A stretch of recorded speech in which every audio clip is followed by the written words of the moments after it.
Deep state आजभोलि राजनीतिमा यो शब्द खूब सुनिन्छ हैन त? कसैले भन्छन् यो सरकारभित्रै बसेर काम गर्ने एउटा गोप्य समूह हो, त कसैले भन्छन् यो त एउटा राजनीतिक हतियार मात्र हो। तर आखिर यो हो के? कहाँबाट आयो यो शब्द? आउनुहोस् आज यसकै बारेमा अलिक गहिराईमा गएर कुरा गरौँ। त्यसो भए सुरु गरौँ सबैभन्दा मुख्य प्रश्नबाटै। आखिर यो डीप स्टेट भन्या के हो? के यो साँच्चै पर्दा पछाडि बसेर देश चलाउने कुनै अदृश्य शक्ति हो? के यो केवल विपक्षीलाई कमजोर बनाउन प्रयोग गरिने एउटा शब्द मात्र हो? अब यसको परिभाषालाई हेरौँ है। सरल भाषामा भन्नुपर्दा डीप स्टेट भनेको राज्यभित्रैको एउटा यस्तो नेटवर्क हो जहाँ सरकार, सेना, गुप्तचर एजेन्सीहरू अनि ठूला व्यापारीहरू हुन्छन्। मतलब चुनाव जितेर नआएका तर एकदमै शक्तिशाली मान्छेहरूको समूह। उनीहरूले के गर्छन् त भन्दा पर्दा पछाडि बसेर लोकतान्त्रिक प्रक्रियालाई नै छलेर देशको नीति नियममाथि आफ्नो प्रभाव जमाउँछन्।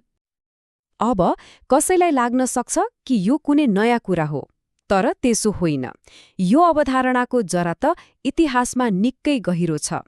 आउनुहोस् अलिकति समयमा पछाडि फर्किएर हेरौँ यो शब्दको यात्रा कहाँबाट सुरु भयो भनेर। यो शब्दको जन्म भएको थियो टर्कीमा। त्यहाँ यसलाई डेरिन डेभलेट भनिन्थ्यो, जसको अर्थ हुन्छ गहिरो राज्य। यो कुरा हो 1990को दशकको। त्यो बेला त्यहाँ सेना, न्यायपालिका अनि आपराधिक समूहहरूको एउटा डरलाग्दो गठबन्धन थियो रे। सोच्नुस् त, उनीहरूले जनताले चुनेको सरकारलाई कमजोर बनाउन जे पनि गर्थे, भ्रष्टाचारदेखि लिएर हिंसासम्म। अनि यो कथा टर्कीमा मात्रै सीमित छैन है। इतिहास पल्टाएर हेर्ने हो भने यस्ता उदाहरण संसारभरि नै भेटिन्छन्। जस्तै 1970को दशकमा अमेरिकाको वाटरगेट काण्ड भयो अनि 1980मा इरान कन्ट्रा एफेयर। यी दुवै घटनामा के देखियो भने सरकारी अधिकारीहरूले नै गोप्य रूपमा नियम कानून मिचेर काम गरिरहेका थिए। अहिलेकै कुरा गर्ने हो भने इजिप्टमा सेनालाई नै एक प्रकारको डीप स्टेट मानिन्छ, जसले नागरिक सरकारलाई आफ्नो नियन्त्रणमा राख्न खोज्छ। खैर, त्यो त भयो इतिहासको कुरा। अब वर्तमानमा फर्कौं। आजको दिनमा आइपुग्दा यो शब्दको अर्थ र यसको प्रयोग गर्ने तरिका पूरै फेरिएको छ। जुन शब्द कुनै बेला एउटा राजनीतिक सिद्धान्त थियो, त्यो आज एउटा धारिलो राजनीतिक हतियार बन्न पुगेको छ। विशेष गरी सन् 2016को अमेरिकी चुनावपछि त यो शब्द एकाएक भाइरल नै भयो, सबैको मुखमा झुन्डिन थाल्यो। यसको प्रयोग यति धेरै भयो कि यसको जुन वास्तविक अर्थ थियो त्यो कता कता हराउन थाल्यो। मान्छेहरूले यसलाई आफ्नो स्वार्थअनुसार प्रयोग गर्न थाले। अमेरिकी राजनीतिमा हेर्ने हो भने यसको प्रयोग दुई एकदमै फरक तरिकाले भएको देखिन्छ। एकातिर तत्कालीन राष्ट्रपति ट्रम्प र उहाँका समर्थकहरूले आफूमाथि भइरहेका अनुसन्धानहरूलाई डीप स्टेटको षड्यन्त्र भनेर व्याख्या गरे। उनीहरूको भनाइ के थियो भने पुराना कर्मचारीहरूले मिलेर उहाँको सरकारलाई असफल बनाउन खोजिरहेका छन्।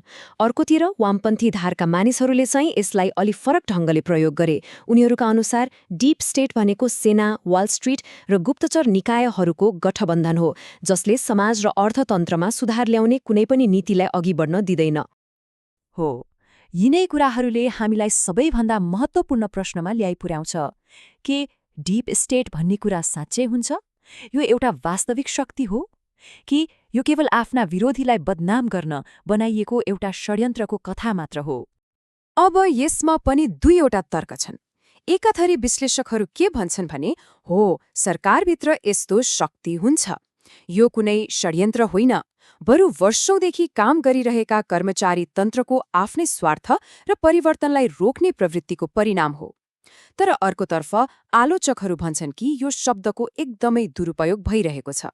यसलाई केवल राजनीतिक विरोधीहरूलाई बदनाम गर्न र जटिल सरकारी प्रक्रियालाई सजिलै यो त षड्यन्त्र हो भनिदिन प्रयोग गरिन्छ।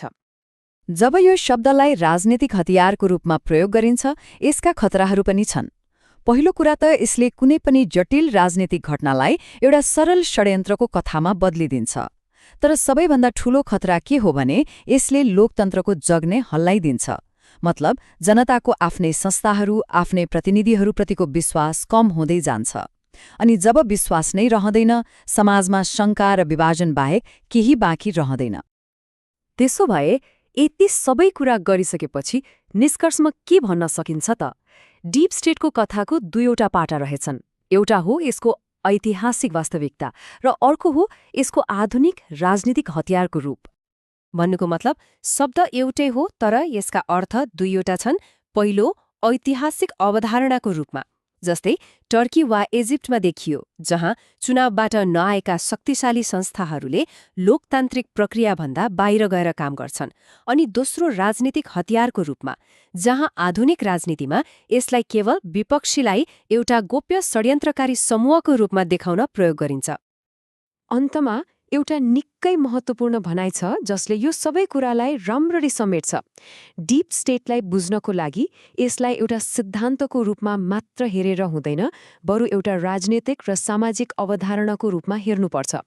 यसको अर्थ के हो भन्ने कुरा यो शब्द कसले र सबैभन्दा महत्त्वपूर्ण किन प्रयोग गरिरहेको छ भन्ने कुरामा निर्भर गर्छ। त्यसैले अबदेखि जब जब डीप स्टेट भन्ने शब्द सुनिन्छ, एकछिन रोकिएर एउटा प्रश्न सोध्न जरुरी छ। के यहाँ कुनै वास्तविक घटनालाई बुझाउन खोजिँदैछ कि केवल एउटा राजनीतिक हतियारको प्रयोग भइरहेको छ? हो, यही प्रश्नले नै हामीलाई यो जटिल विषयको तहसम्म पुग्न मद्दत गर्छ।